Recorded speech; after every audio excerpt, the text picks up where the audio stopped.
வயசுல குட்டியா ஓடி வந்தாரு, இப்ப இவ்வளவு பெரியவராயிட்டாரு.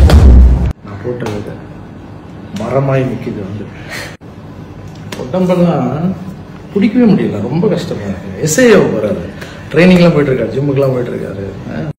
ஒரு தாயின் அழுகை, என் குழந்தைய எப்படியாவது காப்பாத்துங்க, படிக்க வைங்கன்னு கேட்டாங்க.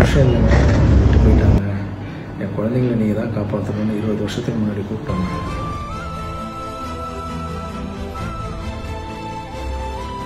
படிக்க வச்சு இன்னும் 10 பேருக்கு உதவி செய்யறது தான் இப்போ பெரிய விஷயம்.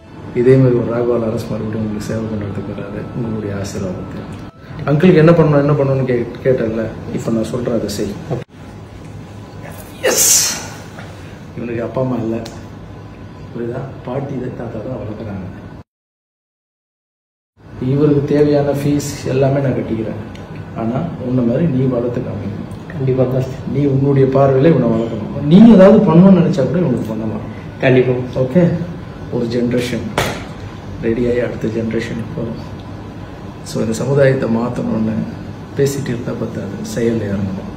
இவருக்காக 20 வருஷம் போச்சு, இப்போ இவருக்காக இன்னொரு 20 வருஷம், எல்லாம் உங்கள் ஆசீர்வாதத்தோட. சர்வீஸ் இஸ் காட், சேவையே கடவுள். படிப்பு தான் ஒருத்தருடைய வாழ்க்கையை மாற்றும். நம்ம சமுதாயத்துக்காக 20 வருஷம் என்னுடைய முயற்சி உங்க கண்ணு முன்னாடி.